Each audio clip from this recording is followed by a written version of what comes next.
Hello everyone, welcome back to my channel. My name is Paola and I'm very excited because for today's Theater Thursday video, I'm gonna tell you about 3 musical shows that you need to watch.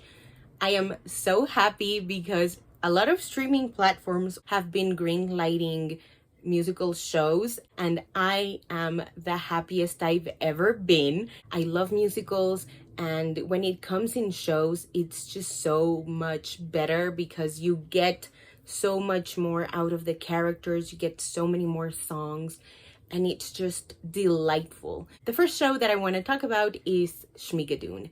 This is a show a lot of people, I'm assuming, are already familiar with because it is on its season 2. It's about Keegan-Michael Key and Cecily Strong. They play Josh and Melissa, and they are doctors, and they have a meet cute. It is so good. Anyway, they have a meet cute and they are in a relationship, and I think they've been in a relationship for like 4 years maybe when the show or the shenanigans of the show kick off, and they are having some issues because everything feels very routine and they don't really know where they stand with each other. So Melissa suggests that they do a couples retreat. A storm hits them and they end up at Schmigadoon, which is a spoof of Brigadoon, which I believe came out in like 1940 something. So they end up in Schmigadoon, and it is this town where everybody sings and dances and everybody has a very specific musical role that was very popular in musicals of the 30s, 40s, and 50s, I want to say. It is clearly made with a whole lot of love, and it is such a star-studded cast, and they all sing, and it is just delightful perfection. I love it. We have Kristen Chenoweth, Alan Cumming, Anne Harada, Ariana DeBose, Dove Cameron, Jane Krakowski, and they all understand the assignment to a T. And this time around, instead of ending up in Schmigadoon, they end up in Chicago, which is the silliest thing I've ever heard in my life, and I love it. So obviously no spoilers, but Josh and Melissa are in a very different place in their relationship, and it feels just as refreshing as it feels familiar. The setting is also very different because instead of being trapped in like 1930s to 50s, they are trapped in like 60s and 70s, a little bit of the 80s musicals, like obviously Chicago, Cabaret, Sweeney Todd, Annie, Sweet Charity, and musicals that have a lot more to do with like the nightlife. It doesn't take itself too seriously, but at the same time it delivers a lot on like the heart of the characters. And especially in season 2, the story is much stronger because instead of whatever was going on in season 1, in season 2 we have a mystery, and it is just delightful. The songs are better, they are sexier, they are catchier, and everybody looks like they're having the time of their lives, and it's just really cool to see it have the success that it has. It is on Apple TV Plus, so please go check it out. Show number 2 is the whole reason why I am making this video, The Rise of the Pink Ladies. This is a prequel to Grease, and it is just such a breath of fresh air. One of those shows that feels very refreshing because it trusts you as an audience member. It gets that it doesn't have to like hit you over the head with the references, with the Easter eggs, and with the themes. We have 4 pink ladies. 2 of them are Latina, one of them is brown-skinned, and one of them is white, and she has been dating this guy. They have been dating all summer, and unlike Sandy and Danny, he actually wants to like acknowledge her as his girlfriend in public, but then something happens and she gets labeled as a slut, and it all goes on from there. Like I said, she's a white Latina, and that is explored, which is something that I like. There's another pink lady, and she is also Latina, but she is brown, and she has a brother, and the brother is a T-Bird, and in the T-Birds there is this sort of like a tomboy girl who really wants to be a T-Bird, and it's very unclear where she stands like on the gender spectrum, and I think because it is the 50s, it's kind of hard to navigate for the character, and it's done with a lot of sensitivity and it's done really well.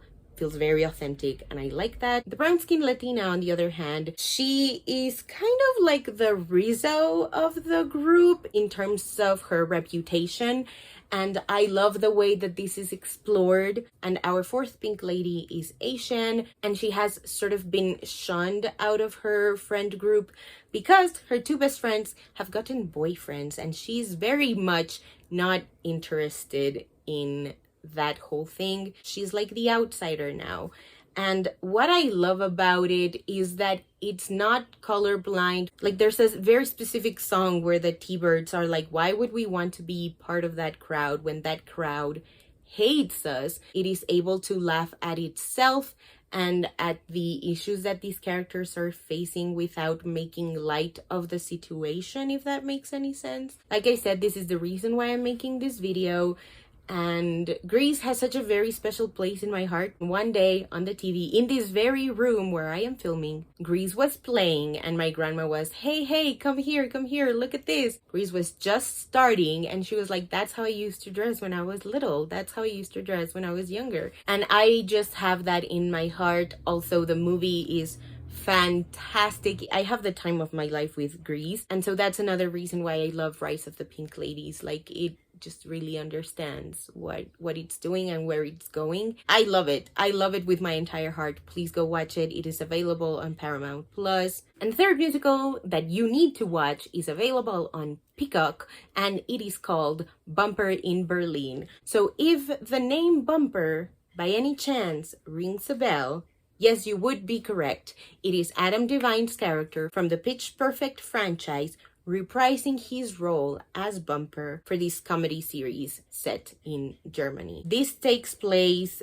with Bumper being a part of the Tonehangers, and he's like reliving his glory days in Barden University, which I love that a lot of people say that popularity is not a thing in college, like nobody cares about it, but Bumper is very much the antithesis of that. He is like, no, I peaked in college and I want to stay in my peak. Anyway, he gets a call from a producer played by Flula. He's like, you have gone viral in Germany. We can make you famous over here. And he's like, hell yeah. It all goes on from there. Sarah Hyland is in it. So for anybody who is not just a fan of Pitch Perfect, but who was also dying for Andy and Haley in Modern Family, you will get your treats. It is so wacky and so much fun. It is lighthearted, it is poppy, and all of the characters feel human. Like, obviously it relies a lot on what Pitch Perfect did in terms of the character building, where the characters feel like exaggerated versions of actual real people, but there's a lot of heart in this series and it is such a blast. The covers are fun and it makes Bumper a lovable character. And I love the journey that he goes on. Adam Devine is so effing talented. I cannot believe that his audition song for Pitch Perfect was the theme song for Full House. Like, that cracks me up. This was recently renewed for season 2. I don't know when it's dropping, but I need it immediately. So please go watch it. Alrighty, so that is it for today's video. Let me know in the comments below if you've seen any of these musicals, if I have convinced you to watch them. Don't forget to check the description below for links to my Patreon and other social media places. If you join my Patreon, you will get early access to all of my videos, a bi-weekly newsletter, and exclusive content. And if you haven't already and you'd like to, go ahead and hit subscribe, and I'll see you in the next one. Bye!